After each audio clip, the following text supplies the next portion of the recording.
Muy buenas tardes.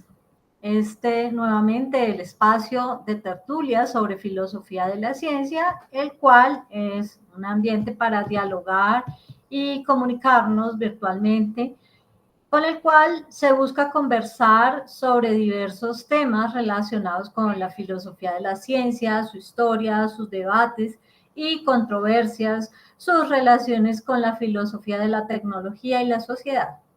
Es una actividad de extensión del Grupo de Investigación Filociencia. ¿Cómo podemos participar? Mediante exposiciones, diálogos y debates alrededor de documentos leídos previamente por los participantes. ¿Para qué? Para informar, sensibilizar y difundir este campo de conocimiento al público en general que pueda estar interesado. Quienes también tengan algún deseo de ampliar información o de seguirnos pueden acceder a la siguiente dirección electrónica: https://www.youtube.com/tertulia_filociencia/videos, y allí ustedes podrán entonces acceder a los videos que se han subido en otras oportunidades. En la tarde de hoy, entonces, nuestra tertulia se fundamenta, permítanme, en el texto seleccionado previamente, que se titula ¿A quién pertenece el lenguaje? Wittgenstein, sentido y género. Este es un texto presentado por la doctora Estela Villarmea.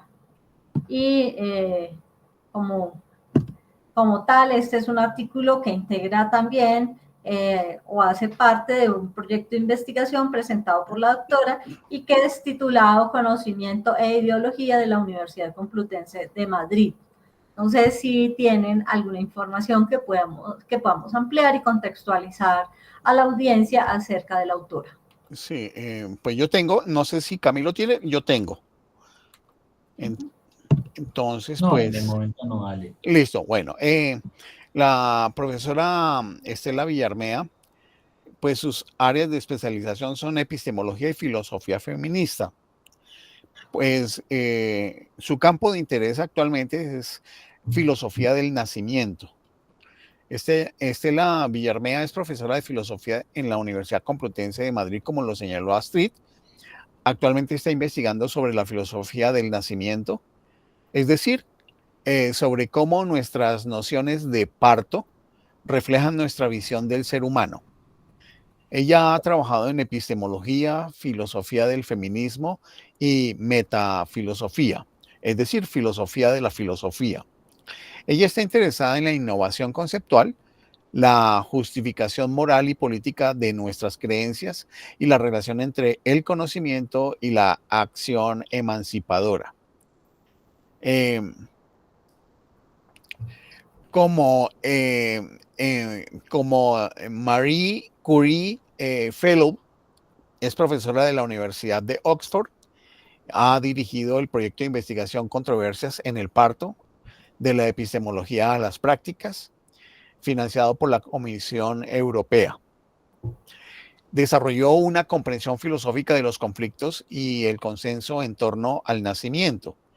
Las publicaciones recientes de esta autora sobre la filosofía del nacimiento incluyen un nuevo logos para el genos, acercándose a una filosofía del nacimiento, razonamiento desde el útero. Cuando un útero viene en la puerta, la razón sale por la ventana, descubriendo estereotipos epistémicos de mujeres en labor. Estela Villarmea recibió la distinción especial de excelencia por sus 20 años de carrera docente en la Universidad de Alcalá. Ha sido profesora visitante en las universidades de Humboldt, Lund, Paderborn, Kent y profesora adjunta de la Universidad de San Luis en los Estados Unidos. Es miembro de los comités directivos y de género de la Federación Internacional de Asociaciones Filosóficas. y ha sido ponente de la Asociación Internacional de Mujeres Filósofas. Al mismo tiempo, es miembro de la Junta Directiva de la Red Española de Filosofía. Entonces, su trabajo, ¿a quién pertenece el lenguaje?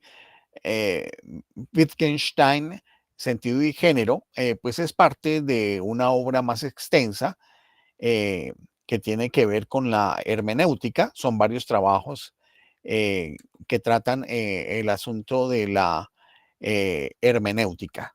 Y el trabajo de la profesora Villarmea, pues está relacionado justamente con eh, el último capítulo sobre mm, estos caminos de la hermenéutica. Podemos decir básicamente que este capítulo 9 del libro Caminos de la Hermenéutica eh, se estructura en torno a una reflexión sobre la relación entre el lenguaje, el sentido, entiéndase como significado, y género. Observen que aquí hay toda una categoría que hace parte de lo que a lo largo de las últimas décadas se ha desarrollado dentro de la epistemología feminista. Eso hay que entenderlo. Y en el día de hoy, pues tenemos que tener como base de análisis esa forma de pensamiento. Ahora bien, ella hace este análisis sobre a quién pertenece el lenguaje, utilizando el pensamiento de Ludwig Wittgenstein en su segunda fase, es decir, como autor de las investigaciones filosóficas.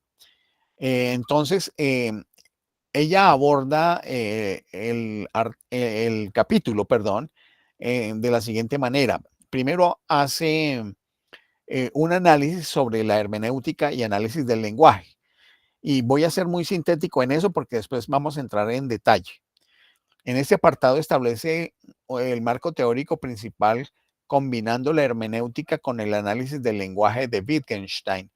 La hermenéutica es la teoría de la interpretación, mientras que Wittgenstein nos ofrece un enfoque pragmático del lenguaje centrado en cómo las palabras adquieren sentido a través de su uso dentro de juegos del lenguaje, tal como lo dicen las investigaciones filosóficas. Aquí se destaca que el significado no está determinado únicamente por las palabras en sí, sino por los contextos y prácticas sociales en los que se utilizan. Y esto es un argumento que hemos trabajado en las últimas tertulias acerca de las denominaciones sobre el nominalismo, el realismo y la pragmática del lenguaje. Eh, los distintos autores que la profesora Villarmea trabaja en este acápite de la hermenéutica y análisis del lenguaje, pues resaltan que desde una perspectiva hermenéutica el lenguaje es una práctica que constantemente se interpreta y se reinterpreta, creando múltiples capas de sentido. El género, en este sentido, es una categoría que se construye y se redefine a través del uso del lenguaje en contextos sociales específicos. Después trata la tesis del lenguaje de las mujeres con los desarrollos que propuso el estructuralismo, los desarrollos postestructuralistas y algo que ella denomina el peligro de la autodisolución.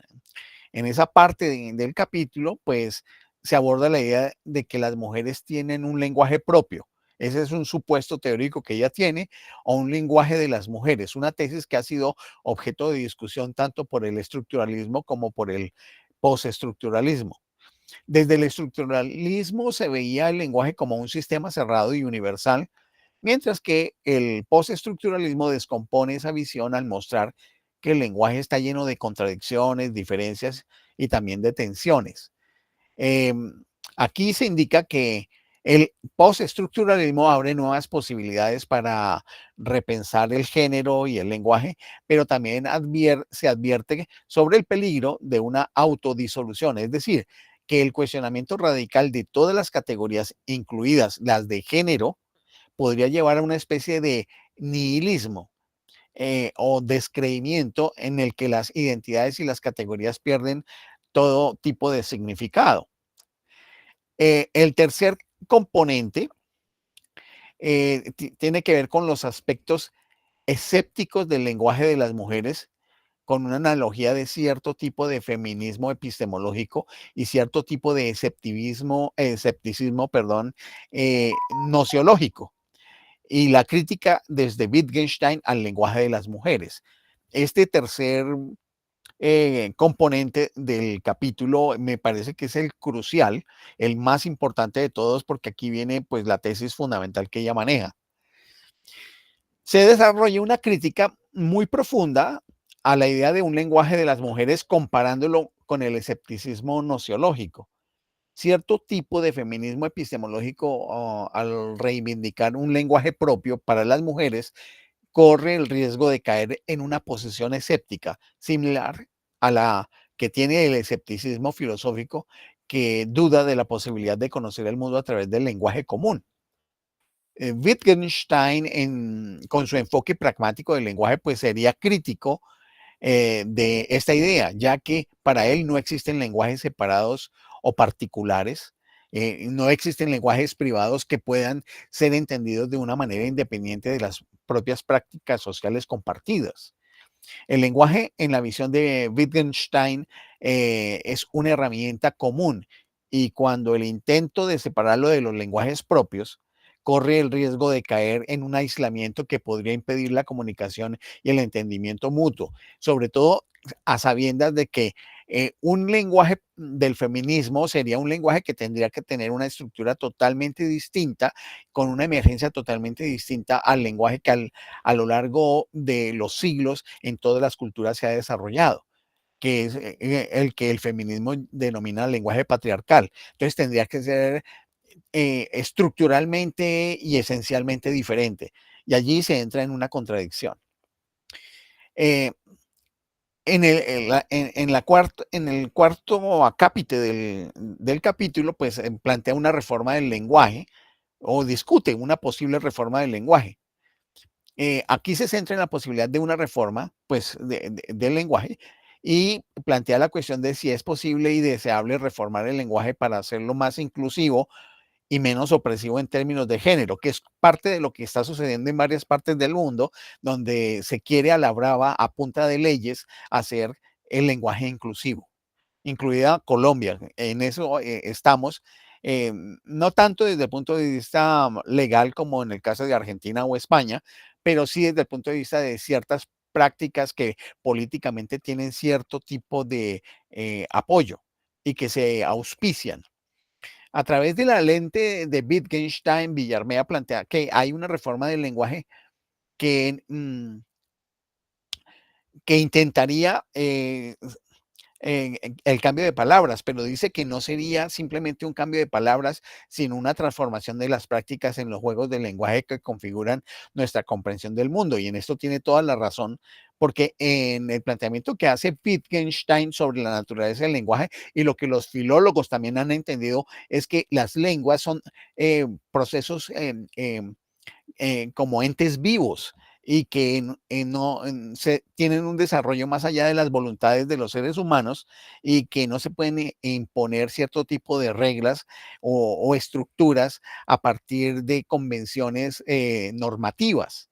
Y entonces esto da a entender de que sería supremamente difícil también ponerlo en práctica. En lugar de imponer reglas externas al lenguaje, una verdadera reforma vendría en cambios en las formas de vida, en las relaciones sociales y en los contextos en los cuales se usa el lenguaje, dice la profesora Villarmea. Esa parte del capítulo pues concluye sugiriendo que cualquier cambio significativo en el lenguaje debe estar acompañado de cambios en las estructuras sociales y culturales que lo sustentan.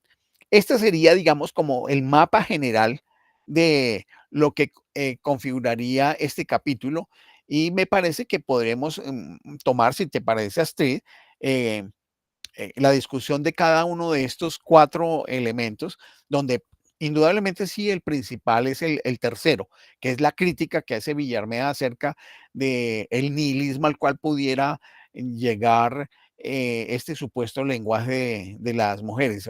Sí, este pretendido lenguaje de las mujeres. Entonces, con ello cierro esta presentación. Excelente introducción, Luis Francisco. Entonces vamos a dar inicio a esta primera sección o apartado del texto titulado Hermenéutica y análisis del lenguaje. Entonces, aunque parte de estos elementos que vamos viendo aquí ya los hemos tratado en otras tertulias, pues vale la pena refrescar la temática y es mencionar que desde luego la hermenéutica pues aborda el carácter lingüístico de la realidad humana y estudia el fenómeno de la comprensión en relación con la historia, la existencia y la realidad. Esto a partir pues de lo que ya nos va a plantear, por ejemplo, Heidegger y Gadamer en siglo XX. Entonces, en la perspectiva específicamente de Heidegger y su idea de que la comprensión y la interpretación son modos de ser básicos del ser humano, es decir, el Dasein, y por el otro lado la postura de Gadamer y su tesis de que el ser se puede entender, el ser que se puede entender es el lenguaje. Entonces, desde estas dos perspectivas, toma el rumbo de esta hermenéutica que nos abre las puertas a los argumentos que más adelante desarrollará la autora. También se puede resaltar, y es sugerente, acercarse a pensadores de otras condiciones o contextos filosóficos y destacar aquellos aspectos hermenéuticos que están presentes en sus aproximaciones, lo que muestra la riqueza pues, de lo que es el campo de la hermenéutica. Y en este sentido tenemos precisamente el giro hermenéutico, en el cual, el giro lingüístico característico de la filosofía del siglo XX, que supone un punto de encuentro entre pensadores comúnmente asociados con la tradición hermenéutica y lo que usualmente se engarza o se engancha en la tradición de la visión analítica. Y por esta perspectiva última de la visión analítica encontramos la perspectiva wittgensteiniana, la cual representa pues un caso muy privilegiado para el estudio en el contexto de la hermenéutica. Pues precisamente la atención que se centra para este texto sobre Wittgenstein y el tema de la comprensión del sentido se entiende bien desde la óptica de la hermenéutica, en tanto que al investigar el fenómeno de la inteligibilidad, nuestro autor, es decir, Wittgenstein, hace depender la pregunta ¿cómo puedo obtener interpretaciones o también comprensiones válidas? Tengamos en cuenta que el ejercicio de la interpretación en la visión del círculo hermenéutico nos lleva a la comprensión y viceversa, ¿no? Entonces también se pregunta cuál es la naturaleza de la interpretación o dígase también de la comprensión. Y de esta forma, pues la preocupación por la validez de las construcciones lingüísticas se enlaza o se entronca con la cuestión de qué elementos se pueden omitir de toda comprensión y cuáles son, por el contrario, imprescindibles. Entonces, aquí ya va haciendo como unas características que nos permiten ir tomando como una línea. Así que el juicio sobre la validez, sobre la comprensión o la interpretación, se asienta entonces en un análisis del fenómeno de la comprensión lingüística. Vamos viendo que específicamente entonces nos delimitará hacia el tema de la comprensión lingüística. Y en este sentido, pues Wittgenstein responde a la pregunta de ¿qué es y cómo es posible la comprensión relacionando el significado de un término con su utilización? Entonces, aquí entendería yo, Luis Francisco, que tiene que ver con el lenguaje por el uso. ¿Es correcto o no? De acuerdo a lo que vamos diciendo en la lectura. Bueno, bajo este planteamiento, pues las cuestiones... Qué pena, sí, Astrid, es correcto. Bajo este planteamiento, pues las cuestiones con lo que tienen que ver con esa normatividad, con el método que se sigue y la validez, pues definitivamente están ligadas o entrelazadas a un criterio de historicidad de la interpretación, porque para quienes han podido hacer una revisión van mostrándonos cómo a través del tiempo esto ha tenido un interés muy fuerte y ha mostrado caminos muy interesantes, como también los que vamos a ver en este momento. Y es así como la descripción de Wittgenstein sobre el fenómeno de la comprensión, pues es una aproximación a la caracterización de este fenómeno y lo que se realiza o se va pues percibiendo a través de la corriente hermenéutica. Sí, sí, sí, quiero ahí agregar lo siguiente. Dentro de la concepción hermenéutica, justamente la historicidad está vinculada con lo que se denomina horizontes de tradición, en los cuales la definición del horizonte de tradición está relacionada con los valores, costumbres, formas de ver la vida que se configuran en ciertos significados. Y esos significados, por supuesto, hacen parte de épocas. Aquí perfectamente lo podemos asociar con algo que por su parte en otro contexto, en otra tradición filosófica, Foucault está relacionándolo con lo que él señala en la obra Las palabras y las cosas, que al final de cuentas está relacionado con una ontología histórica del cual él habla. No cabe duda, por ejemplo, que hubo una influencia de Heidegger sobre el pensamiento de Foucault, y por eso es que uno puede encontrar esas familiaridades. Y es importante para los estudiosos de la filosofía en general y de la filosofía moderna y la filosofía de la ciencia y la filosofía del lenguaje encontrar estos nexos que de pronto no se tocan o no se mencionan casi, pero hay esas líneas familiares o esos aires familiares entre ciertas tradiciones que en cierto sentido pues pareciera que no se tocan, pero que indudablemente están relacionadas. Eso quería decir, así, gracias. excelente. Y claro, volviendo pues a nuestro autor aquí, que es Wittgenstein, como central, pues entonces el acercamiento a la visión de la comprensión del sentido que nos proporciona Wittgenstein, pues también genera una amplia argumentación, pero también tenemos del otro lado las perspectivas reductivistas que hacen pues ver a la figura humana de una manera más despectiva, diría yo, y en concreto pues el método de análisis wittgensteiniano pues nos permite utilizar esta metodología para demostrar un tipo de, digamos, de interpretación especial que influencia a determinados ámbitos académicos contemporáneos. Alguien levantó la mano, voy a... ¿No? Ah, perdón. No. Ah, bueno.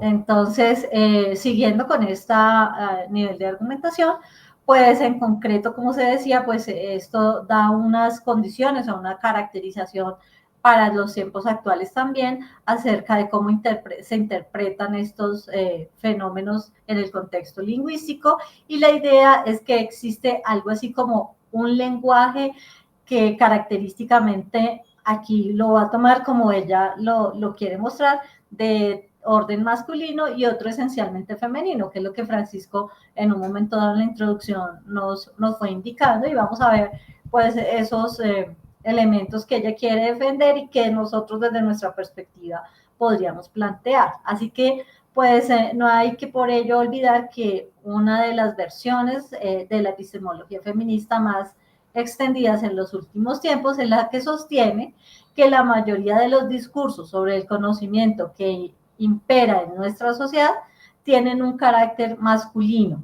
Dicho en otras palabras, que los conceptos epistémicos que utilizamos normalmente, o sea, las nociones como objetividad, racionalidad, experiencia, reflejan formas masculinas de conocer el mundo, y este tipo de aproximación a la epistemología pues conecta con una tesis que sí, pues digamos que tiene unos elementos de carácter reductivista y que con ello pues es defendida en círculos feministas que buscan una ampliación de esta visión y desde una perspectiva estructuralista y también postestructuralista, la cual el lenguaje con el que nos expresamos normalmente es inherentemente masculino. Y esta es precisamente la tesis de la cual parte la autora para sus premisas de que en el lenguaje se encarnan y se asientan los presupuestos sexistas. Y pues desde luego que la crítica al pensamiento patriarcal que está tratando de plantear, pues exige, según sus argumentos, una crítica directamente al lenguaje que asume como patriarcal, y por ello la tarea feminista no solo ha de orientarse a conseguir con ello, conseguir que una plena participación de las mujeres en estos debates y en estas discusiones, de donde se ve la, digamos, el reflejo del poder científico, político, económico, sino que también tiene que dirigirse, según sus argumentos, e incluso a conseguir su plena participación en estructuras del lenguaje. Con ello, pues el objetivo último de estos enfoques es convencer precisamente a las mujeres para que abandonen el lenguaje en uso ya constituido, que supuestamente les lleva a ver el mundo con ojos masculinos, y construyan un nuevo lenguaje en femenino que represente una forma propia de vivir y conocer el mundo. Estos son, pues, digamos, los elementos con los cuales está defendiendo la autora su tesis.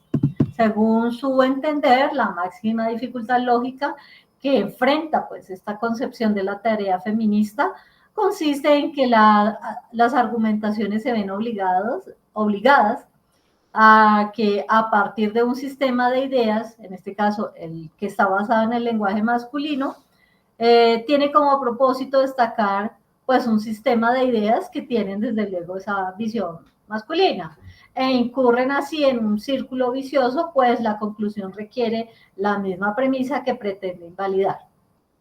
Su estrategia concreta consiste en acudir a las concepciones que funcionan como discriminatorias de las mujeres, vaciarlas de su contenido y sustituirlas por otra forma de pensamiento y comunicación lingüística que permite expresar la posición femenina en el mundo. Esto pues le permitiría o llevaría a intentar con ello abandonar aquellas concepciones que permiten precisamente levantar levantar un propio discurso, un discurso en particular. De esta manera, si nos fijamos en esta forma de argumentación feminista, pues guarda un enorme parecido con argumentaciones escépticas clásicas. Y de ahí que resulte posible aplicar a esta versión del feminismo las mismas herramientas teóricas que permiten desmontar aquellas versiones del escepticismo. Por lo tanto, pues en el desarrollo que aquí hace la autora, lo que se propone y en concreto busca analizar con su tesis del lenguaje de las mujeres, desde la crítica que Wittgenstein desarrolló para desmontar ciertos tipos de escepticismo nociológico, pues tomarlos como herramienta metodológica. Y el resultado con ello, que espera sea su resultado último, es mostrar que, al igual que el tipo de escepticismo con el que guarda semejanzas la versión del feminismo o la que se ha aludido, pues carece de sentido, y con todo es necesario enfatizar que hay aquí que buscar ocuparse o tener en cuenta una versión de escepticismo y una versión de feminismo. El escepticismo pues, se presenta de muchas maneras, y esto pues lo que ocurre con las aproximaciones también, las visiones feministas, lo que hace que la exposición de los argumentos pues seguirá de acuerdo a un orden para ella poder defender pues su tesis con la que nos muestra el comienzo. Y en primer lugar pues presenta y explica la tesis de el lenguaje de las mujeres, luego mostrará aspectos sobre los escépticos de esa tesis, y por último pues utiliza las críticas de Wittgenstein al escepticismo para revelar las incoherencias implícitas en la propuesta de la existencia de un lenguaje propiamente femenino. Esto es, digamos, la introducción a sus planteamientos, con los cuales, pues, como ya nos dijo Francisco, el tercer punto, el tercer apartado será en el que nos concentremos aún más. Entonces, sí, yo pienso que con esta entrada, pues invitemos a los colegas a que compartamos algunas ideas Por supuesto, hay unos argumentos del estructuralismo y del postestructuralismo que ayudaron a que estos desarrollos que acaba de señalar Astrid se fundamentaran para la justificación de la existencia de un lenguaje feminista. Pero la misma Astrid también ha señalado que a partir de las posturas que toma Wittgenstein en relación con la crítica a los lenguajes privados y al escepticismo, pues se puede utilizar perfectamente para la crítica, para la posibilidad de la existencia de un lenguaje feminista. Entonces, pues abramos la palabra para escuchar las distintas interpretaciones que hayamos podido tener en relación con la lectura del texto, y ahí vamos, llamémoslo así, completando, articulando o aclarando cosas. Excelente. Entonces, ¿quién quiere intervenir para ceder la palabra?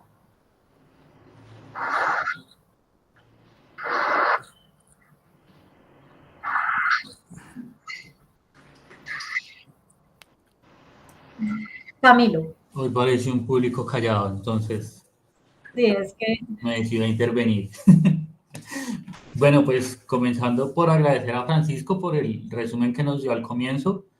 La verdad creo que sintetizó bastante el artículo y a lo que pretende llegar. Así que pues le da ese tono interesante. Ese primer capítulo que nos muestra la autora pues nos permite, digamos, tener una base, un planteamiento del rol del lenguaje dentro del estructuralismo y el postestructuralismo desde un determinismo lingüístico en el cual el mundo es como se dice, ¿sí? Las palabras crean el mundo precisamente. Y pues esto es lo que lleva a esas ideas de crear un nuevo lenguaje que cuestione todo este lenguaje machista, que pues es todo lo que viene a cuestionar la autora teniendo en cuenta pues los planteamientos de Wittgenstein y los aportes que me parece que también es algo que yo he relacionado a través de mis lecturas, los aportes que tiene la hermenéutica dentro del pensamiento de Wittgenstein, ya que sí son prácticas, pero pues como señaló Francisco hace un momento, son esas prácticas entendidas a través de unos valores y unas costumbres que se entienden en un carácter histórico y social. Entonces, no son solo las prácticas, sino hay toda una historicidad detrás de esas prácticas para entender la significatividad lingüística, por lo menos. Entonces, digamos que por ahora, para no abarcar los próximos capítulos, me quedaría por ahí. No sé si alguno quiera añadir o hacer una pregunta o dirigirlo hacia alguna otra cuestión. gracias, Camilo. Dale. Entonces, creo que Gersain o algo así estaba. Sí, José Gersain. Bueno, buenas noches. Buenas noches. Gracias. La verdad, yo no levanto la mano de primero porque reconozco que no soy el más versado en estos temas filosóficos. Yo soy simplemente un economista con alguna experiencia. El tema me trajo, en lo que voy a compartirles, tal vez termino siendo reiterativo de algo que también ya había mencionado con ocasión de otra tertulia. Si mal no recuerdo, sobre un artículo sobre la traducción de los textos o algo así. Voy a resultar redundante en lo mismo, si ustedes me soportan. Está bien. Ok, voy para esto. Yo insisto en que el desarrollo del lenguaje es un fenómeno humano, tal vez el resultado más importante del proceso evolutivo. El recurso diferenciador que permitió al Sapiens desarrollar procesos de socialización, comunicación y colaboración ausentes en las demás especies. Como bien lo dicen reconocidos antropólogos, es posible que nos encontremos con un par de simios que cada uno de ellos carga un tronco en el hombro, mas nunca encontraremos dos de ellos que carguen un tronco en colaboración, entre juntos. No dialogan, simplemente no colaboran. Y es que el tema del lenguaje es un asunto humano, sapiens y como tal ha de diferenciarse del contenido, alcance y función que le han imprimido a través del tiempo y desarrollo social en un universo y en una especie que sobrepasan los 13.000 y 4.000 años de continuo cambio y adaptación respectivamente. Los contenidos y sus efectos de desigualdad, que no se pueden negar, no se pueden atribuir a una intencionalidad, haciendo caso omiso de lo coyuntural y a las exigencias mismas de la necesidad y sobrevivencia. El contenido, el sentido de lo que se dice, del término que se usa, no es el mismo hoy que hace un par de generaciones atrás.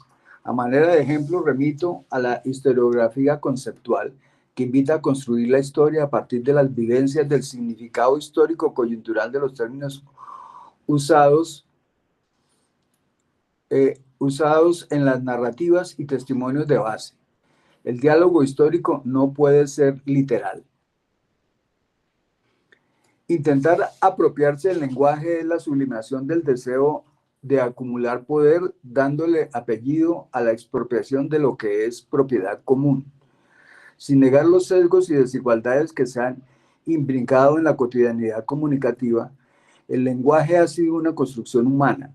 Feminizarlo, masculinizarlo, reducirlo a lo sexista, por los motivos que sea, equivale a una trepanación tan intencional como innecesaria para el entendimiento del papel del lenguaje en la construcción histórica de lo humano.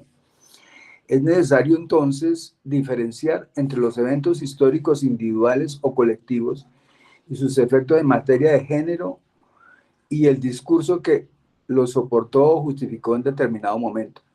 No se puede generalizar el discurso ni sentimientos particulares o coyunturales para convertirlos en leyes, menos aún en leyes altamente lucrativas. La lucha de género, en cuanto fenómeno humano histórico, no es lo mismo que la guerra de los sexos inventada por Hollywood. El género hace referencia al rol social, el sexo al rol biológico de los humanos. La liberación y búsqueda de equidad entre hombres y mujeres no es un producto lingüístico, no puede convertirse por hipostatización en un propósito de venganza histórica y mucho menos en un vehículo para justificar la inmolación sacrificial de la gramática y la sintaxis, ambas también frutos del desarrollo, evolución y necesidad comunicativa del sapiens. Lejos de ser un asunto o una red de jerarquías, como dirían los amigos estructuralistas, el lenguaje y su sentido debe buscarse en las necesidades y coincidencias biológicas y comunicacionales necesarias para la sobrevivencia humana. Que Lacan haya sido machista es un caso particular, en última es un problema entre él y la mujer, nada que amerite intento alguno de generalización conceptual o epistémica.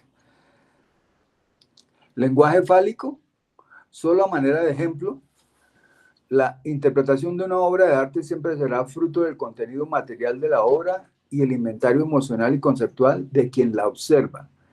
No es culpa del pintor que el pino que incluyó en la composición para generar, a través de la luz y el tamaño, la sensación de distancia, sea interpretado como un erguido falo por la chica que asiste a la galería después de una noche incómoda y de sueños y deseos fallidos. Otra cosa distinta hubiera sido si la imagen hubiera sido la de un árbol caído, hecho trozos para la leña, y los sueños antes que de frustración hubieran sido de venganza. Cualquiera fuera el caso, aunque válidas siempre interpretaciones ajenas a la intencionalidad del autor. Y aclaro, no es un sesgo personal. Lo mismo habría ocurrido si en vez de un paisaje, la imagen hubiera sido un bodegón con jugosas frutas frescas, rojizas y recién partidas, y el observador un joven inquieto, o hasta un viejo con gafas humedecidas por la añoranza. Esto de la propiedad del lenguaje merita un respiro. Me apoyo en el texto de Irigaray, que está en la lectura. Comillas, la destrucción del discurso patriarcal no se consigue mediante el empleo estricto de la lógica y el lenguaje teotérico, sino mediante comparaciones y distinciones imaginativas que tensan y rompen las relaciones conceptuales convencionales. La destrucción no puede ser emocional, sino conceptual. Bueno, ya terminé con lo de Irigaray y continúo con lo mío. La deconstrucción no puede ser emocional, sino conceptual. De lo contrario, como dice el autor que dijo Derrida, asumiríamos el riesgo de quedarnos mudos o peor, con la comunicación y el sentido a medias. Primero hay que entender para después dudar, dicen que dijo Wittgenstein, y yo por ahora le creo. Pero quizás lo que más me duele es que la gramática, la sintaxis, la ortografía son femeninas y no hay por qué ni para qué destruirlas con la disculpa de ponerles apellido. Hace algún tiempo escuché en las noticias el caso de un personaje que atribuía a su abuelo la composición de Happy Birthday to You, que casi sin discriminación alguna se canta en todos los cumpleaños a nivel mundial. Aspiraba desde luego a jugosas regalías. La intención se apagó cuando le informaron que debía proveer las pruebas pertinentes y que además los derechos de autor, al menos en Estados Unidos, perdían vigencia a los 40 años. A partir de entonces eran propiedad colectiva y de libre uso, como el lenguaje. Aspirar a la propiedad del lenguaje después de 4.500 años, más que pruebas, va a requerir de muchos testigos, corriendo el riesgo de quedarnos mudos o pagando cuotas por uso a algún aventajado desconocido.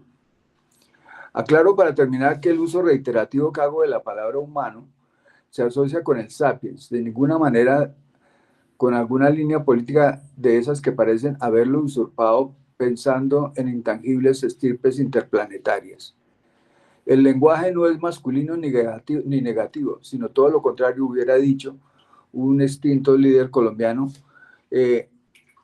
un extinto presidente de la República.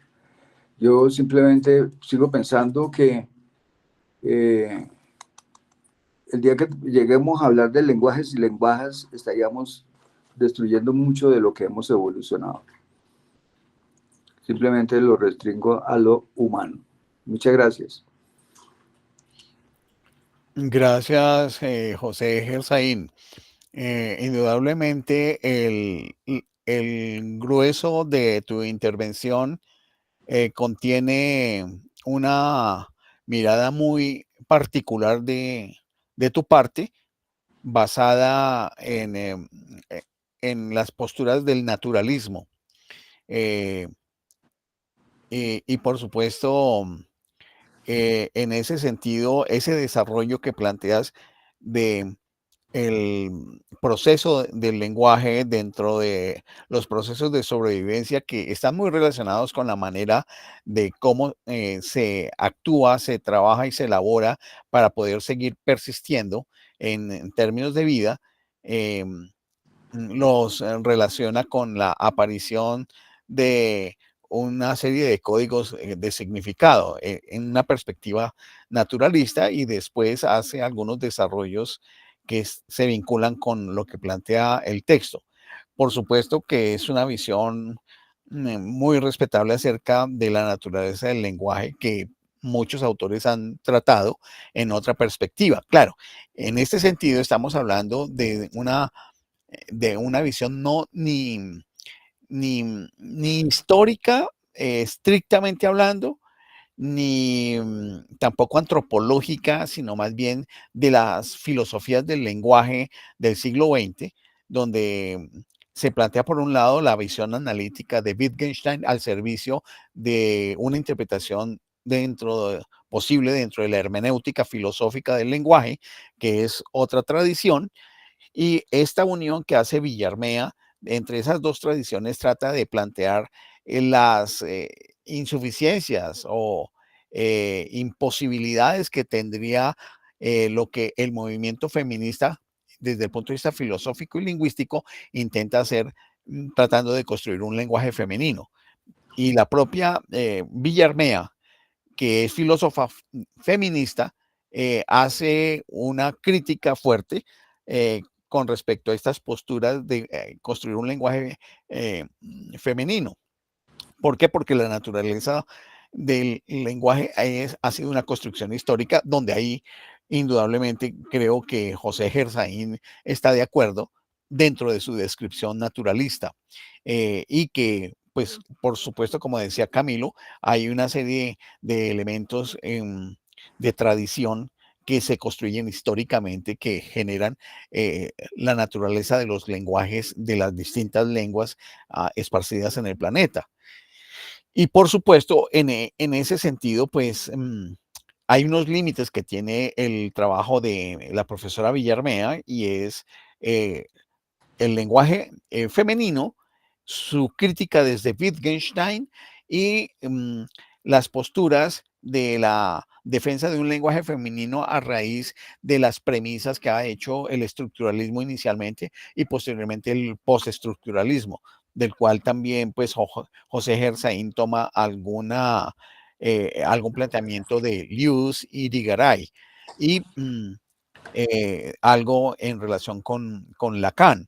Entendemos eso, pero claro, el tema en este caso, para lo que nos corresponde, pues lo estamos tomando desde esa interacción entre filosofía analítica y el lenguaje de Wittgenstein, como lo plantea en investigaciones filosóficas, y de cómo en los planteamientos del lenguaje de las mujeres a partir del estructuralismo y postestructuralismo se organizan sus tesis y cómo, pues utilizando a Wittgenstein, se trata de desbaratar las tesis de base estructuralista y postestructuralista planteada por el feminismo en relación con un lenguaje de las mujeres. Es básicamente eso. Y por supuesto, pues la interpretación naturalista que plantea José Gersaim es interesante, aunque escapa de los límites de lo que trató la profesora Villarmea. Es lo que yo quisiera señalar. Estela levantó la mano.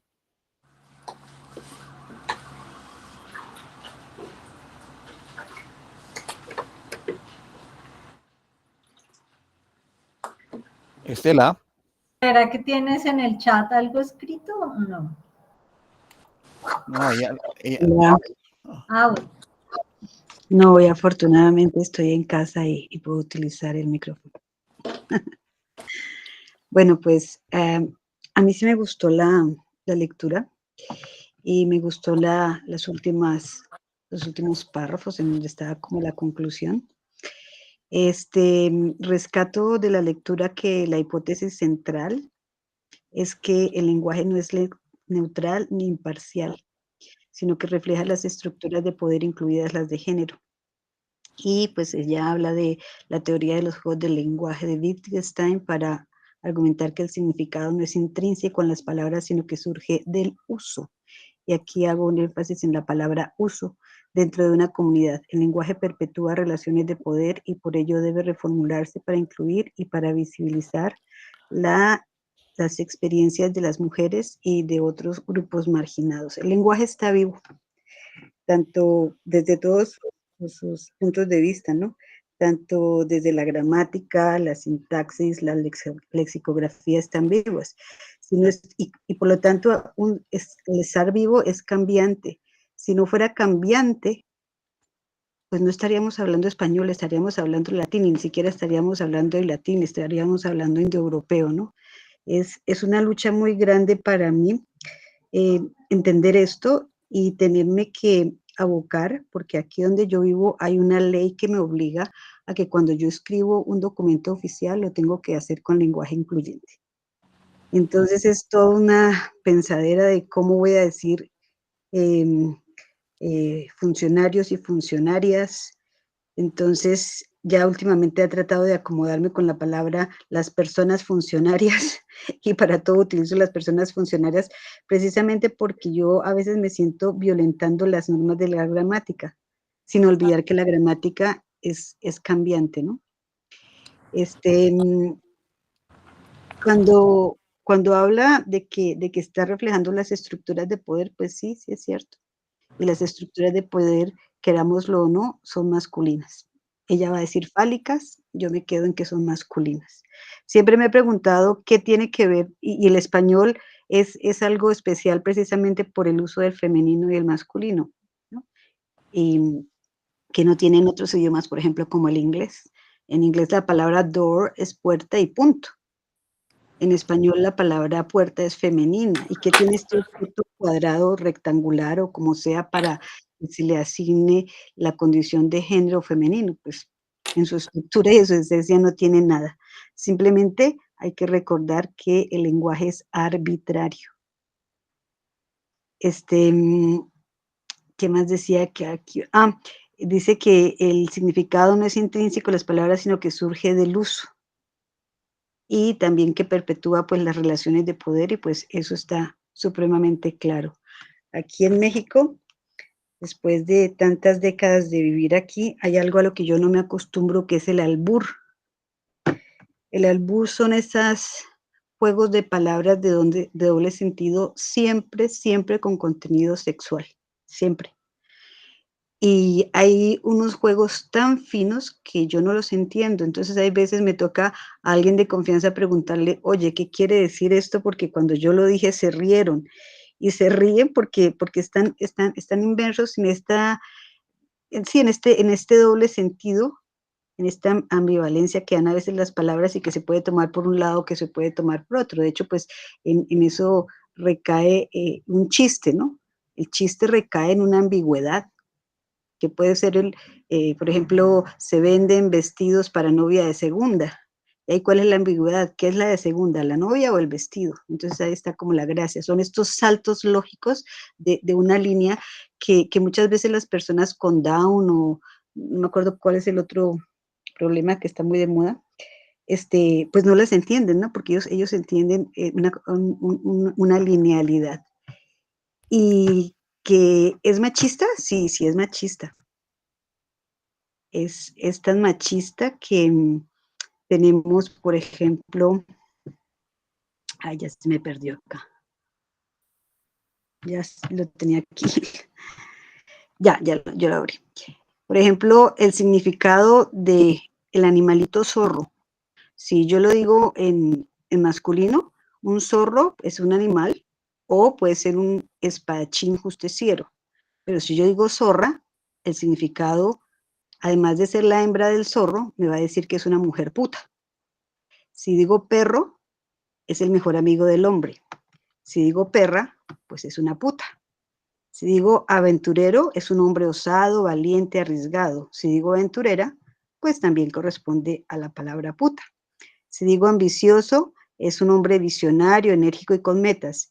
Y si digo ambiciosa, pues ya tiene una connotación peyorativa, que también puede incluir la otra, ¿no?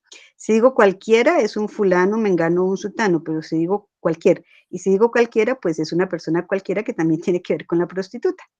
Si digo callejero, es un hombre de la calle o es un personaje urbano, pero si digo callejera me estoy refiriendo al oficio ancestral, ¿no?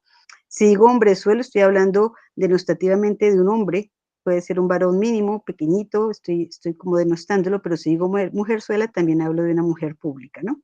Estoy utilizando la palabra pública.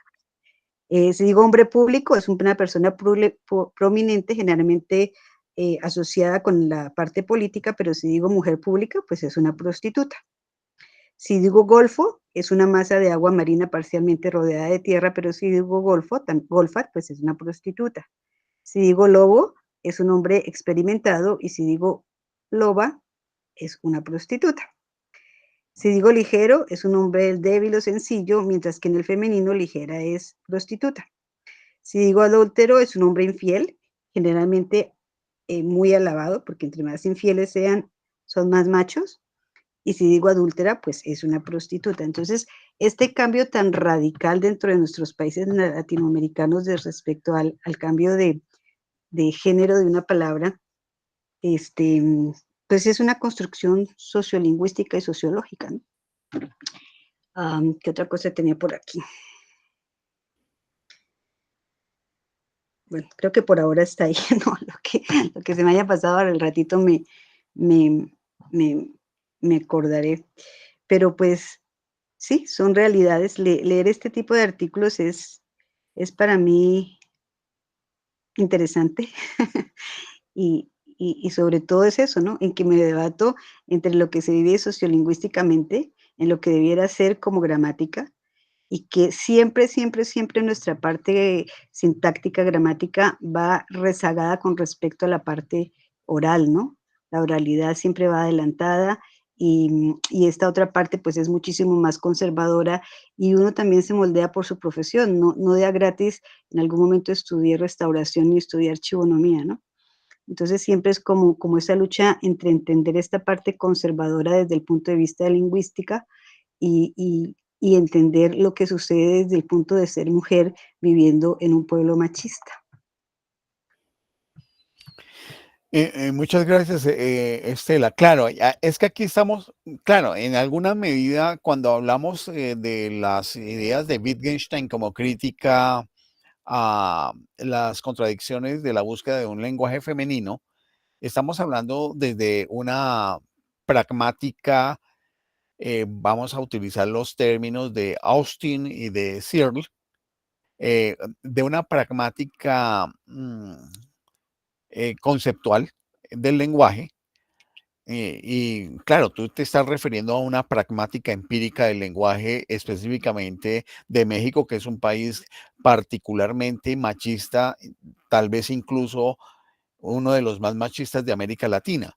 Y claro, todo esto que señalabas desde el punto de vista de la pragmática empírica genera una evidencia acerca de la naturaleza del poder y del carácter masculinizante del lenguaje, donde ese carácter masculinizante, cuando lo hablamos académicamente, en el sentido de la pragmática empírica, tiene el juicio de valor de machista, que es una concepción del feminismo con respecto a la naturaleza masculinizante del lenguaje en el sentido ya más académico. Pero eso se entiende perfectamente porque ahí hay una especie de juicio de valor implícito con respecto al poder que se ha ejercido a lo largo de la historia, para el caso, por lo menos, de la lengua española o la lengua castellana, para ser más precisos,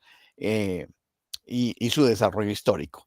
Eso se entiende y, por supuesto, desde el punto de vista de la pragmática empírica del lenguaje, es irrefutable lo que Estelita plantea. José quería hablar. Sí, muchas gracias. Primero que todo, quiero felicitar a Estela y agradecerle la participación, porque de alguna manera yo iba a tocar algunos aspectos de lo que ella mencionó, y los términos son demasiados ejemplos los que ella puso y superan los que yo tenía, pero yo también iba también en esa misma línea del uso del lenguaje, porque definitivamente una cosa es lo que sucede con los hechos o las cosas, y otra la manera como se dicen o la intención con que se dicen. En ese sentido tengo pues un par de inquietudes de diferente orden, y es: ¿realmente se necesita un lenguaje femenino, o lo que se necesita es una revisión profunda de cómo se utiliza y para qué se utiliza, y para de manera objetiva hacer una inclusión de los elementos o las personas que han quedado fuera de la narrativa? Ese sería el asunto. Antes que feminizar y poner apellido al lenguaje, ver y buscar dónde y cómo se ha utilizado para cubrir las falencias que se han podido cometer o no. Y la otra cosa es, hablando del lenguaje, por ejemplo, la matemática es un lenguaje, ¿cierto? La matemática es un lenguaje.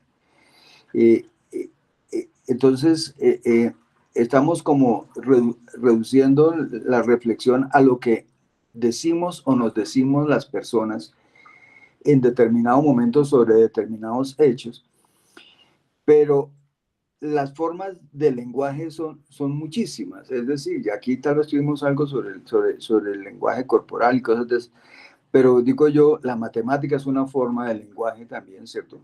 Si uno va por la carretera Bogotá-Girardot y ve un letrero grande con una botella oscura y unas cursivas grandes con 2 letras C, seguramente va a ver la imagen y kilómetros atrás va a imaginarse que eso es una gaseosa. Pero si le mostraran en la misma pancarta algo que fuera Y igual a más BX, A más BX, es decir, en el primer caso uno, por naturalidad del lenguaje y por costumbre, asocia eso con gaseosa, aunque no lo esté viendo completamente. pero si ve la ecuación, debería entenderse eso es una línea recta, ¿cierto? Dice por ahí los teólogos chistosos del asunto que un día Jesús le dijo a sus discípulos: hermanos, f de x igual a x al cuadrado. Y los 12 ripostaron diciendo: maestro, no le entendimos. Dijo: tranquilos, es una parábola, ¿cierto? Entonces, hay formas comunicacionales muy importantes. Entonces, vuelvo a insistir, lo que hay que revisar es la forma como se ha usado y se sigue usando el lenguaje, más que ponerle apellido, darle cédula o ciudadanía particular, como bien nos lo acaba de explicar Estela. Es un tema, un fenómeno social demasiado complejo. Gracias, y gracias a Estela nuevamente. Estela. Pues en el párrafo que les decía que me llamó mucho la atención, pues está la respuesta, ¿no? Es el párrafo de la página 16, último. Los motivos para reformar, ella misma lo dice, ¿no? Los motivos para reformar el lenguaje son de tipo práctico y pragmático. Ahí está. La reforma requiere decisiones políticas, sociales, educativas, económicas. Y pues la tarea de la filosofía, según Wittgenstein, no es resolver paradojas o las contradicciones mediante la innovación conceptual, sino obtener una visión lo más nítida posible de la estructura conceptual que nos preocupa, o dicho de otra manera, entender el estado de la cuestión antes de que la contradicción sea resuelta. Y pues a veces sí es necesario poner el femenino. Esa es la parte donde siempre me hace ruido, ¿no? Porque muchas veces me opongo al femenino en el lenguaje, pero sí, a veces sí es. Y hace como 15 días hablábamos y decíamos que lo que no se pronuncia no existe, ¿no? Pero después les había hecho ahí un comentario en el chat de que muchas veces el hecho de que no se pronuncie porque ignoramos que exista no quiere decir que no exista.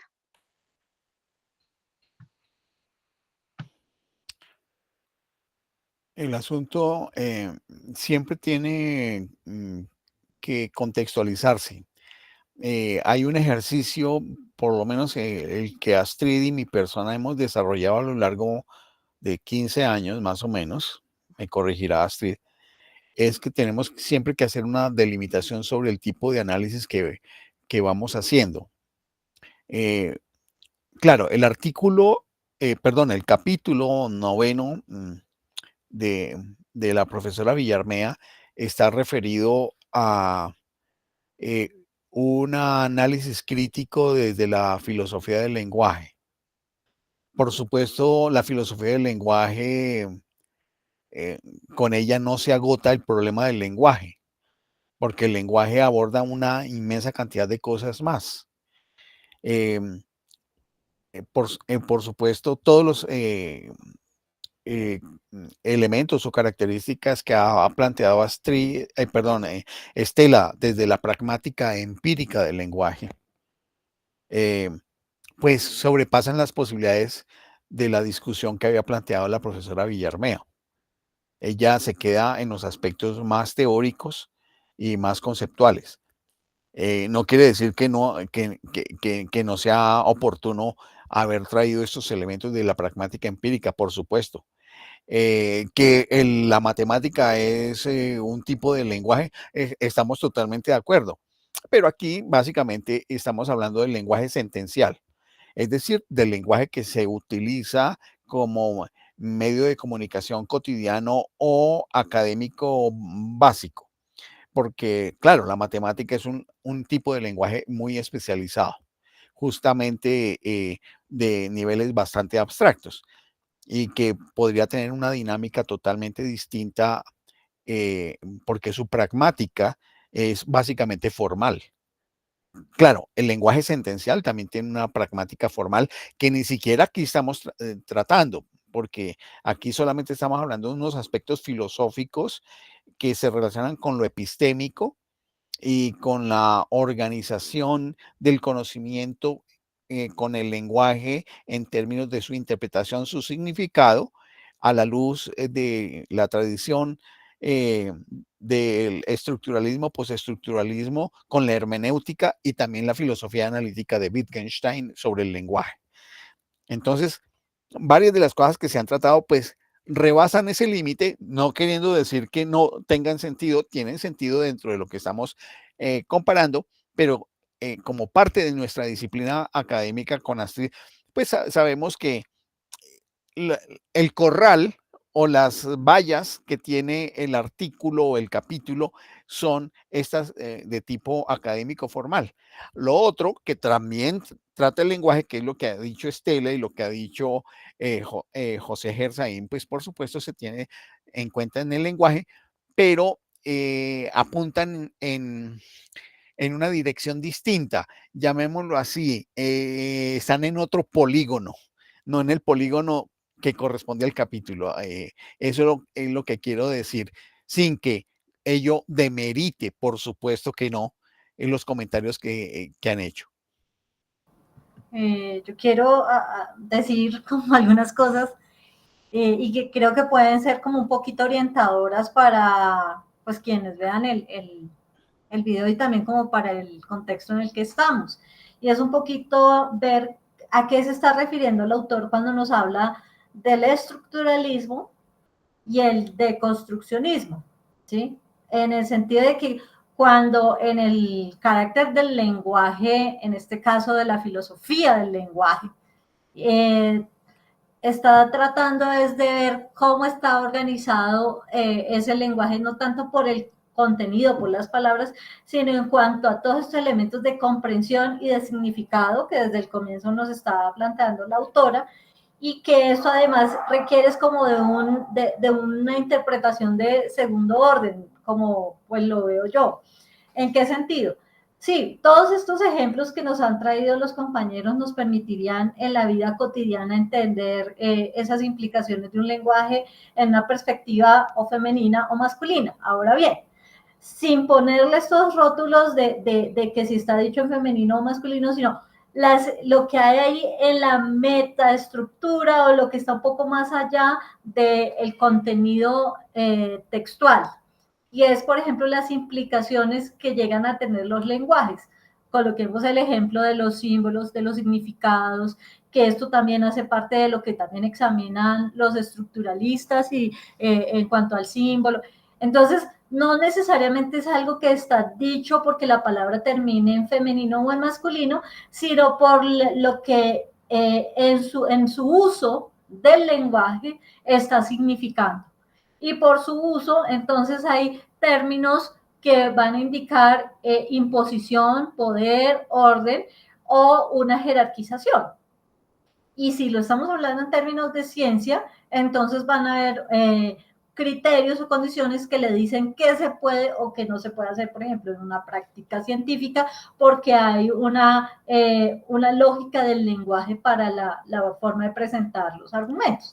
Entonces, pues lo que yo quería mostrar o decir con esto es que el llamado que está haciendo el texto es saber la parte epistémica y cómo esa parte epistémica que pocas veces se examina está determinando unas formas de hacer la práctica, y en este caso una práctica científica en el contexto del lenguaje, y como tal, pues lo que hace es que también no permite que sea fácil de captar para lo cotidiano, por la forma como hemos hecho nuestras prácticas y hablando aquí del método, las metodologías con las que hacemos las prácticas de las lecturas formales.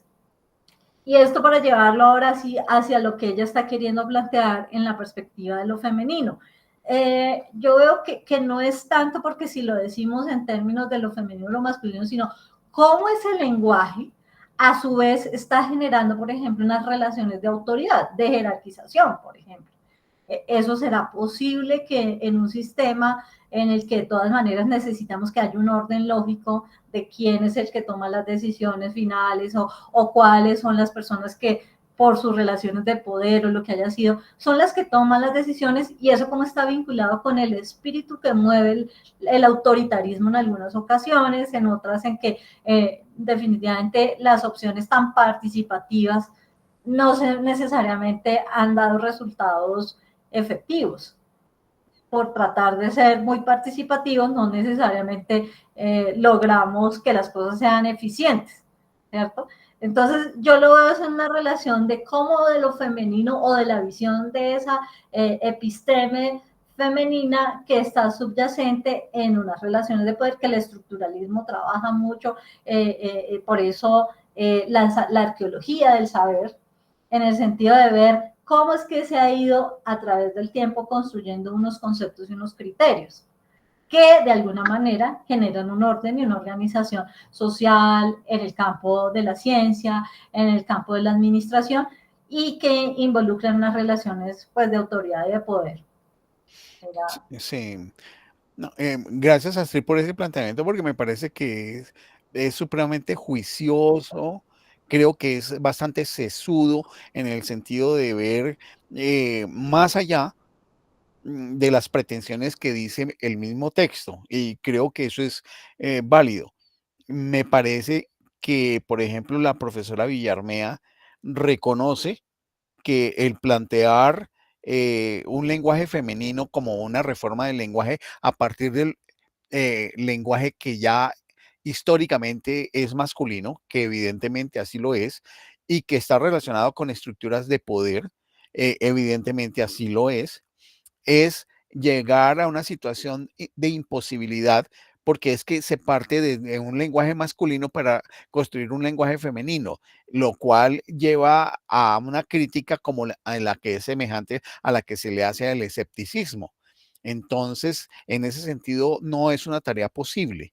Y esa es la conclusión que hace la profesora Villarmea. Y entonces lo que plantea es que una posible reforma del statu quo, del lenguaje de las distintas lenguas del mundo, porque es de las distintas lenguas del mundo, unas más o otras menos, es una reconfiguración de las relaciones entre los seres humanos y que las relaciones entre los seres humanos no estén basadas en principios de género. El otro asunto es ese concepto que es discutible del género, porque hay una distinción entre el género y la sexualidad. Y esa distinción también es problemática, porque esa búsqueda de identificación del género como una construcción social lleva también una serie de problemas que en vez de resolver las cosas, las complica. Porque ¿cuántos géneros no están identificados? Recuerdo en el Parlamento alemán como un diputado en el Parlamento alemán hace unos 4 o 5 años, para iniciar su disertación, empezó diciendo señoras, señores, y otra serie de denominaciones que sumaron un total de 61 posibilidades de género.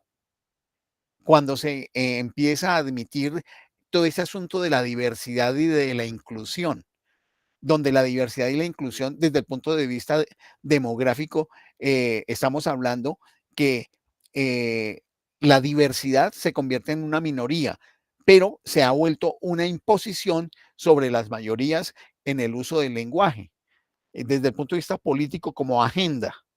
Y que en algunos países, como ocurre en Argentina, en España y ahora, como lo que dijo Estela, en México, acontece. Entonces, yo lo que veo que en ese planteamiento que hace la profesora Villarmea es que hay que buscar una recomposición, pero eso no se hace en una generación ni en 2 generaciones, una recomposición de la naturaleza y calidad de las relaciones entre los seres humanos, que seguramente a través del uso del lenguaje reconfigurará ese uso que tenemos actualmente, que tiene un énfasis masculinizante y que en cambio de otras lenguas, hay otras lenguas donde tienen unas dinámicas distintas. Ya estamos hablando de lenguas más bien aborígenes, donde no están esos elementos.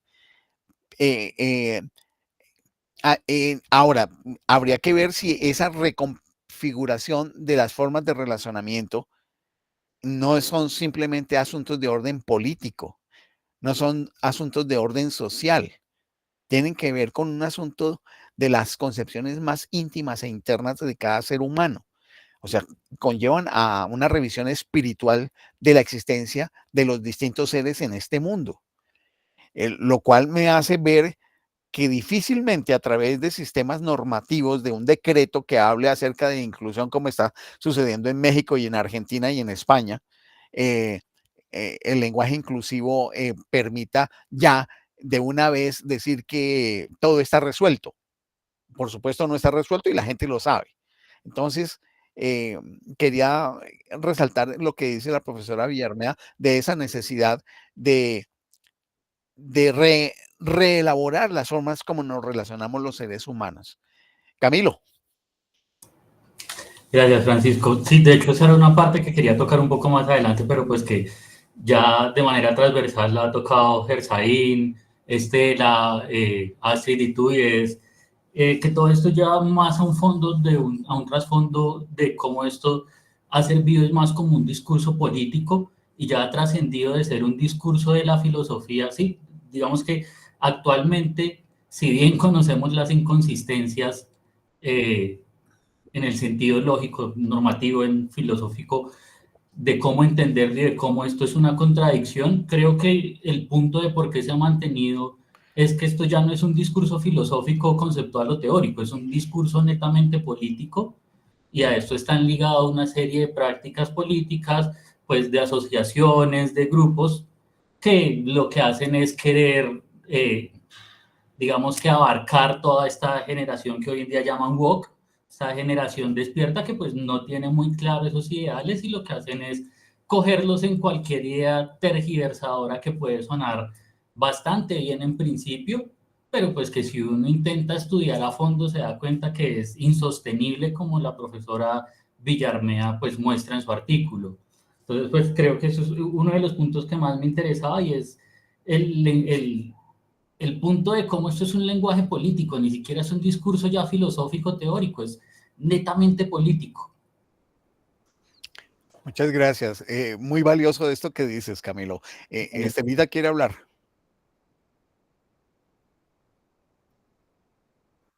Sí, yo había sacado como unas pequeñas conclusiones, fueron realmente 3 del artículo que, si las permito leer. El lenguaje pertenece a la comunidad, pero las reglas están mediadas por las estructuras sociales y de poder. La otra es la necesidad de una reflexión filosófica profunda sobre la conexión entre el lenguaje y las estructuras de género. Y la otra sería la importancia de la inclusividad en el lenguaje para generar un cambio en las estructuras de poder. Y pues ya lo que decía Camilo, pues también iba a ahondar en eso, pero pues ya no tiene sentido, ¿no? Esta semana, por cuestiones de trabajo, me tocó leer un artículo que se llama Dilemas Políticos, de alguien que se llama Ángelo Kendo, y pues cae todo, realmente vuelve a recaer en que es una posición política, ¿no? El otro día yo dije, haciendo una capacitación, de que se había tomado una decisión por un capricho, porque realmente era un capricho, y alguien se sintió muy enojado y me dijo que no tomaban decisiones de capricho, sino que eran decisiones por criterios políticos, pero para mí sigue siendo exactamente lo mismo, ¿no? Porque ahí en este punto se ve cómo el criterio de la democracia y de los derechos humanos pues se oponen drásticamente, ¿no? Entonces, esa minoría viene a ser parte de una porción que va a tomar una posición o un espacio que por democracia le pertenecería a la mayoría, pero pues ahora con el asunto de las minorías, pues también las minorías están siendo minorías, pero imponiéndose sobre las mayorías, ¿no? Y precisamente respondiendo a este artículo, toqué un tema muy escabroso ahorita, que es el de la reforma del Poder Judicial, ¿no? No sé si ustedes están enterados, ahorita tenemos un problema muy, muy fuerte porque van a reformar el Poder Judicial y entonces ahora los magistrados los van a elegir por voto popular. Entonces, aquí algunas personas están espantadísimas porque pues van a hacer campañas políticas, las personas que tienen que estar preparadas intelectualmente para poder entrar a juzgar en un juicio dentro de unos tribunales, ¿no? ¿Y qué es? Pues nada más que una posición política, yo no sé cómo decirla, populista, demagógica, no sé cómo ponerle el nombre, pero pues en eso estamos. ¿Y a eso a qué va? A que definitivamente pues estas posiciones políticas están permeando todos los aspectos. Y ya sabemos todo lo que conlleva detrás todo este impulso a la parte del feminismo, ¿no? que ya estamos absolutamente desbordados. Yo hasta este año estaba yo de enlace de género y me tocaba atender esos casos en los que en todo momento, pues sí, se le da la credibilidad a la mujer porque antes no, se revictimizaba, pero algunas mujeres están abusando precisamente de eso, ¿no? Y entonces, cuando se habla de acoso sexual en el trabajo o de acoso laboral, siempre supuestamente la víctima es la mujer y hay unos vacíos muy grandes cuando la que acosa es una mujer y otros temas que no vale la pena tratar aquí. Pero sí, Camilo tiene razón desde ese punto de vista de de lo que acabamos de mencionar. Gracias, Estelita, muy amable. Bueno, hola, ¿cómo van? Armando, bienvenido. Gracias. Pues yo tengo como una corriente con Camilo y recuerdo esa frase que dice, divide y vencerás. Pienso que en el planeta hay muchas cosas muy, pero muy importantes para resolver hacia el futuro. Y que cada vez que surgen estos temas como de divide y vencerás, en que vamos a resolvernos entre que el lenguaje de las mujeres debería tener o sea, que las mujeres deberían tener un lenguaje porque el lenguaje de los hombres nos excluye, etcétera. Entonces estamos hablando de, digamos, de una serie de razonamientos de orden social interno, pero de alguna forma nos enfrascamos en este tipo de debates y hay otras cosas por resolver. Más importantes, diría yo, no porque lo que estamos hablando deje de ser. Y en ese sentido me parece que la autora toca el tema de la autodisolución. Me parece que es bien interesante porque ella misma, a pesar de que ella misma hace el planteamiento y del mismo modo está hablando de la autodisolución de las tesis anteriores que parten de la premisa de que el lenguaje se encarna y asientan en los presupuestos sexistas. Y que ahora bien, que la propuesta de renovación completa del lenguaje masculino y su sustitución por otro lenguaje femenino es, por decirlo cordialmente, un dulce envenenado. Las críticas al lenguaje simbólico masculino muestran con razón que debemos prestar atención a nuestras formas de pensamiento y expresión.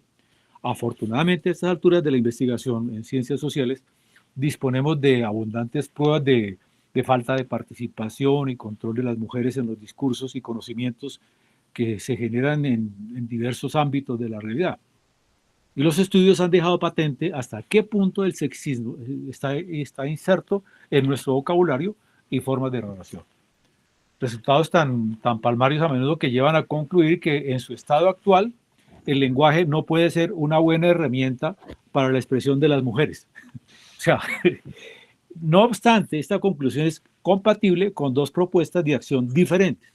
Por una parte, puede servir de estímulo para que las mujeres tomen las riendas de los discursos que se generan sobre el mundo y sobre los seres humanos que viven en él. Y hablar se convierte entonces en una forma de participación política, en una manera de tomar el poder. Y nosotros vemos que aquí está sucediendo esto, ¿no? Las mujeres buscan afirmarse en los intercambios lingüísticos y ejercitarse en asentar su posición y evitar ser discriminadas. Ejemplos concretos de esta actitud serían, por ejemplo, el esforzarse por tomar la palabra en los debates políticos, el insistir en no ser interrumpidas, el evitar deslegitimar de antemano las propias opiniones y juicios o el utilizar un lenguaje asertivo. Y otras formas de participar en la construcción de nuevas formas de expresión son, por ejemplo, eliminar los sustantivos masculinos disfrazados de genéricos de géneros y purgar los diccionarios y manuales de estilo que contienen expresiones sexistas, abandonar estereotipos laborales, sexuales, etc. Entonces, si la labor es esa, pues definitivamente vamos a encontrarnos con que va a ser muy difícil intercambiar ideas, va a ser muy difícil porque estamos ahora, en lugar de resolver lo fundamental, vamos a tener que resolver primero el lenguaje con que nos vamos a expresar, cuando posiblemente podemos, a través del estudio del lenguaje y digamos, de las interacciones gramaticales, etcétera, pues se pueden encontrar mecanismos para entendernos dentro de ese lenguaje, pues porque además tenemos la suficiente experiencia como para en este momento determinar que sí hay un aspecto sexista, pero igual se puede, digamos, controlar si se quiere. Y por otra parte, la idea de que el lenguaje actual no funciona bien para las mujeres puede sugerir una reacción bien distinta con la que la autora dice que no está de acuerdo. Y en este caso acepta que el grupo dominante, el de los varones, regula los intercambios lingüísticos y ejerce su primada a partir de un sistema lingüístico creado justamente para sostener el patriarcado. Pues yo no sé, después de tanto tiempo, si lo tienen tan claro y saben que esto es un lenguaje patriarcal, pues igual se puede discutir dentro de esos lenguajes y evitar un poco, digamos, esos sesgos y plantear un poco, al fin y al cabo, que se tome completamente en serio la idea de que el lenguaje actual impide que las mujeres se expresen, que la mera decisión de hablar no basta cuando se es mujer, pues muchas de las experiencias de las mujeres no podrían entonces ser formuladas en lenguaje. O sea, esto ya es hecho, la debacle. El argumento que se emplea en este caso es más o menos el siguiente.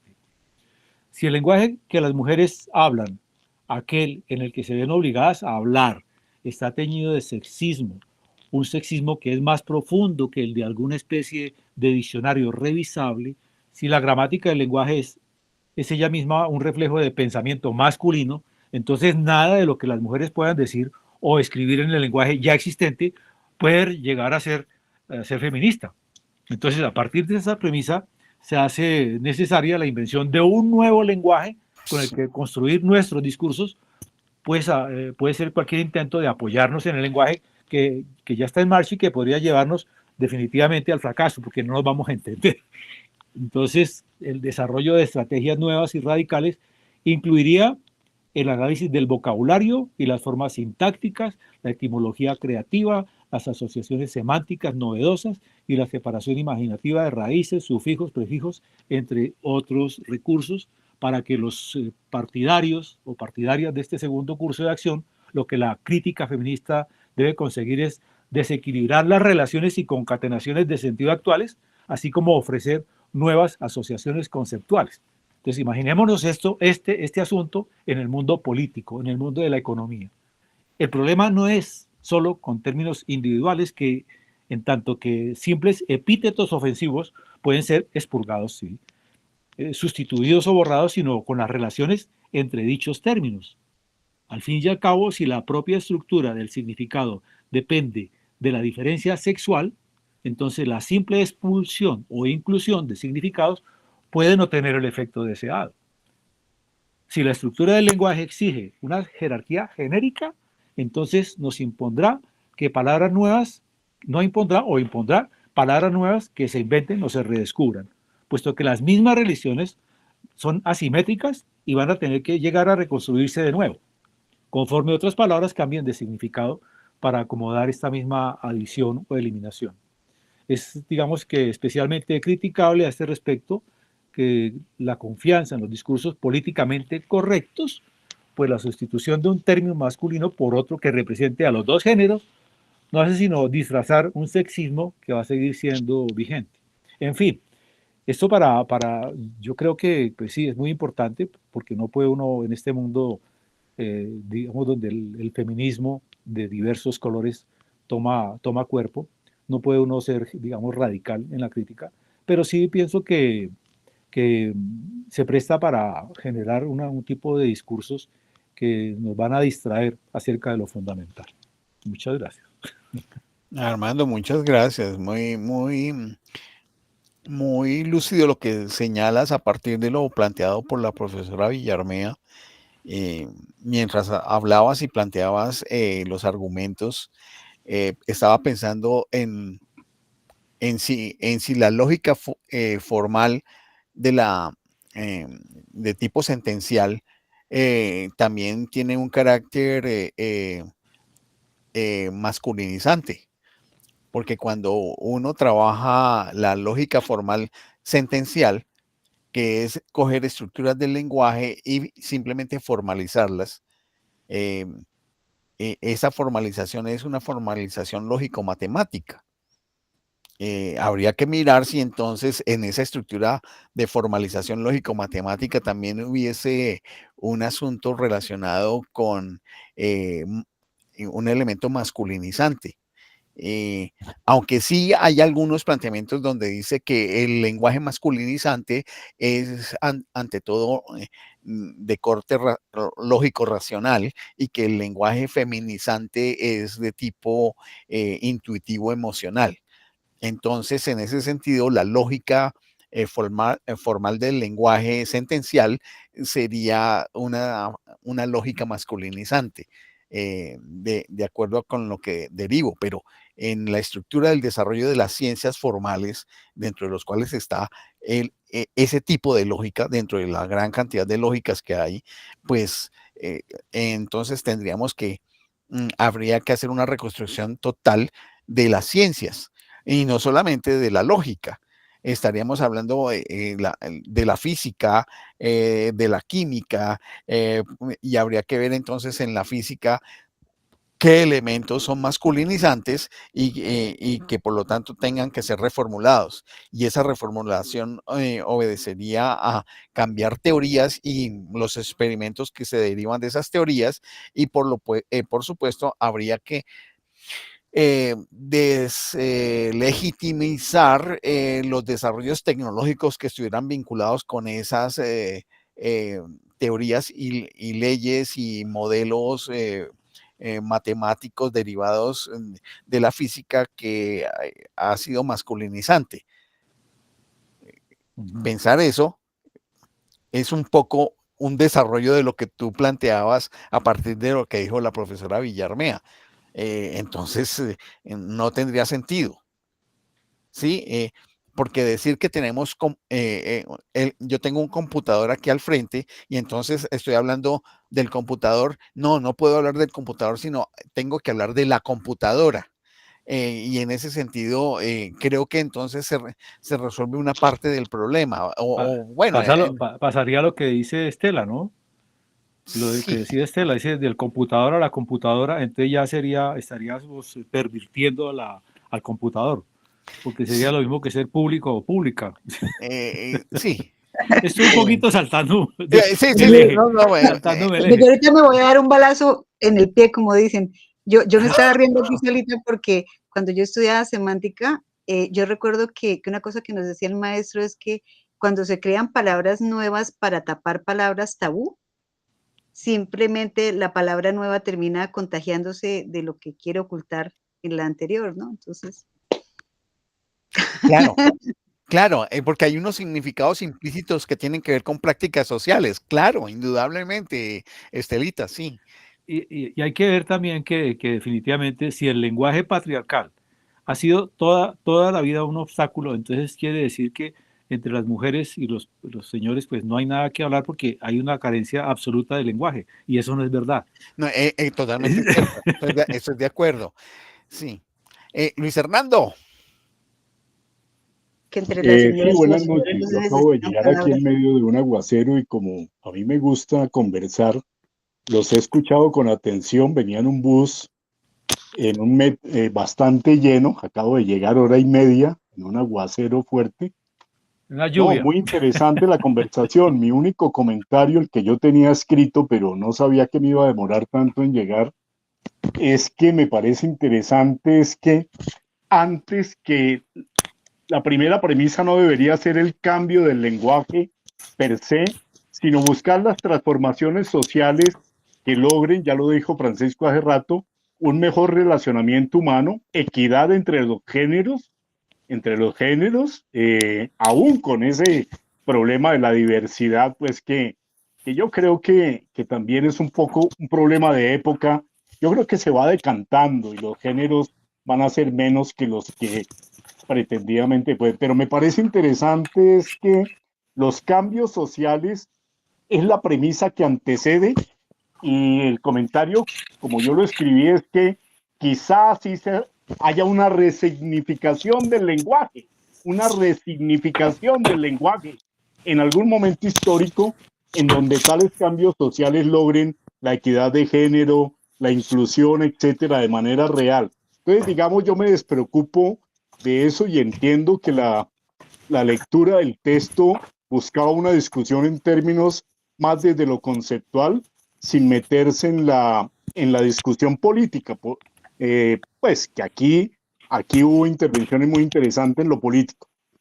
Y hablando de lo político, yo me inscribo en el bando de la gente que piensa en la utopía del gobierno de las mujeres, un poco sobre aquella premisa de que las mujeres no nacieron, históricamente hablando, para la guerra, no están asociadas a la fuerza, a la guerra, a la destrucción, sino por el contrario al cuidado, a una racionalidad más intuitiva, etcétera. Entonces, como que bienvenido, el feminismo ha sido un movimiento muy importante en búsqueda de la equidad, no solo de géneros, sino la equidad en un sentido, en otros sentidos que trascienden el género, como hacia una mejor sociedad. Yo creo en esa utopía de que a futuro, quién sabe si lo vemos, las mujeres van a tener un momento de gobierno en el mundo, creo yo, muy importante, y ojalá las mujeres deconstruyan esas prácticas que los hombres hemos hecho en el gobierno del mundo, ¿no?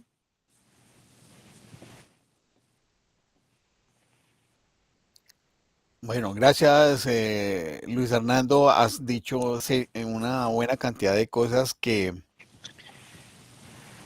me voy a quedar callado, porque tengo ahí, yo tendría muchos argumentos para debatir, no porque no haya necesidad de que haya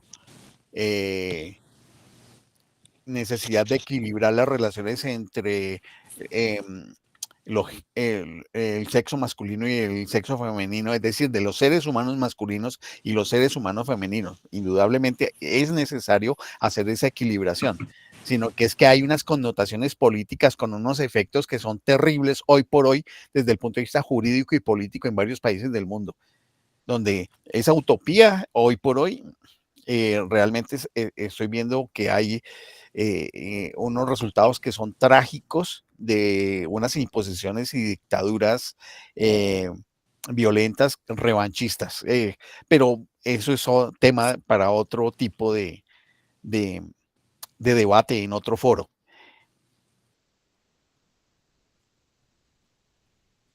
Luis Hernando quiso levantar la mano y Astrid también.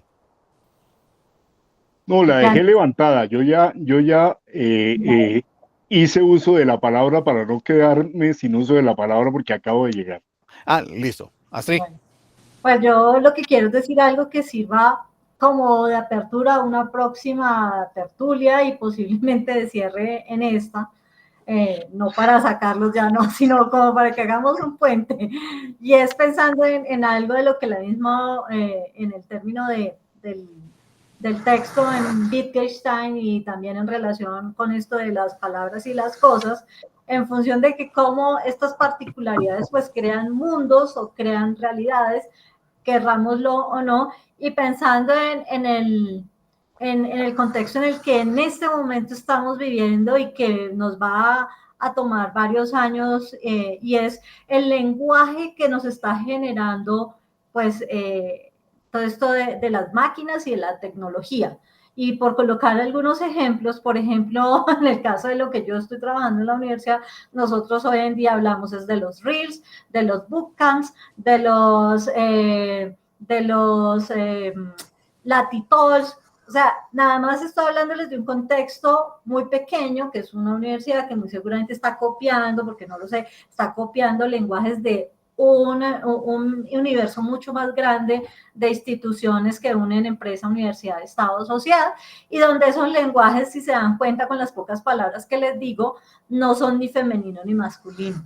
Entonces, cómo eso está construyendo y poco a poco va construyendo algo que ni siquiera nos va a dar esa dualidad y que nos va a poner en otras discusiones también sobre el lenguaje muy importantes que creo que valdrían la pena tener en cuenta. Muy bien. Yo quisiera de todas maneras, con la pretensión académica que tiene el canal, tratar de cerrar de la siguiente manera. Hoy hemos hablado a partir de de un texto de la profesora Estela Villarmea de la Universidad Complutense de Madrid, el 9º capítulo, ¿a quién pertenece el lenguaje de las mujeres? capítulo 9 del libro Caminos de la Hermenéutica. Hemos hablado acerca de esos contenidos y vale decir que en síntesis este capítulo pues ofrece una discusión que es compleja, ya lo hemos visto con las distintas intervenciones que se han escuchado, se han visto, una discusión compleja que también tiene sus matices sobre la relación entre el lenguaje y el género. Abordando tanto las perspectivas del estructuralismo como las del postestructuralismo y considerando las implicaciones de los planteamientos de Wittgenstein en su última obra, Investigaciones filosóficas acerca de la naturaleza del lenguaje y su significación por el uso a través de su práctica con unos juegos de lenguaje, con unas reglas que se utilizan y que ni siquiera conocen los hablantes. Y a través de el enfoque hermenéutico, pues la autora logra entrelazar las discusiones teóricas con cuestiones de tipo práctico y social, proponiendo una reflexión crítica sobre la posibilidad o no de cambiar el lenguaje y las estructuras de poder que lo configuran. En este caso, señalando la necesidad de pretender más que un cambio del lenguaje, es cambiar las formas de relacionamiento que tenemos nosotros, que en eso coincidimos con Luis Hernando, con Camilo, Estela también de alguna manera lo planteó, Astrid también lo señaló, y creo que ese cambio de las relaciones permitiría también con el tiempo ir generando también cambios en las formas del uso del lenguaje, de la manera como utilizamos el lenguaje. De todas maneras, aquí sí, nos encontramos en la tertulia 5 seres masculinos con 2 femeninos, y pues ha habido como unos intercambios que han sido amables, respetuosos e interactuantes, donde no hay una pretensión de imponer o de una lucha entre lo masculino y lo femenino, sino más de abrir espontáneamente el foro, llamémoslo así, para poder intercambiar las ideas. Eso sería lo que yo señalaría como para cerrar, si es que no hay ningún otro comentario.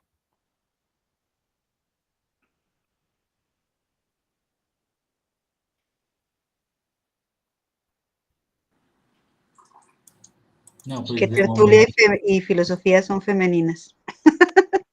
de momento parece que ya no hay más comentarios. Solo pues resaltar una parte que me parece bien importante en el capítulo 2, es la similitud que encuentra la autora entre el escepticismo y el feminismo, y cómo estos se apoyan en enunciados que finalmente tienen un planteamiento significativo o que carece propiamente de sentido, que era pues a lo que iba mi intervención anterior, y por lo cual esas teorías,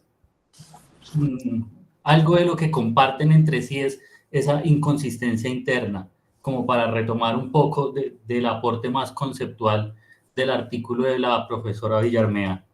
Sería solamente eso que agregar, Francisco. Muchas gracias, Camilo. Sí, y ese es el argumento para desbaratar la idea de si es necesario tener un lenguaje femenino, habida cuenta de esas inconsistencias que tú estás señalando. Exacto, pero a lo que iba, digamos, con mi intervención anterior, que todo esto ya a este punto termina de ser un discurso filosófico conceptual, es un discurso práctico político, socialmente político, de Claro, votos, de claro, plata. claro. Dale, muchísimas gracias, Francisco, muchas gracias a todos. Gracias. Gracias. Luis Hernando, felicidades. Gracias, Estelita, Astrid, Armando. Gracias, gracias. Luis Francisco, Astrid, Gracias, Camilo, Camilo, Estela, también. Gersaín, gracias. Nos vemos, chao. Bueno, Hasta luego. felicidades. Muchas gracias. Hasta la próxima semana. Buenas Gracias. noches a todos.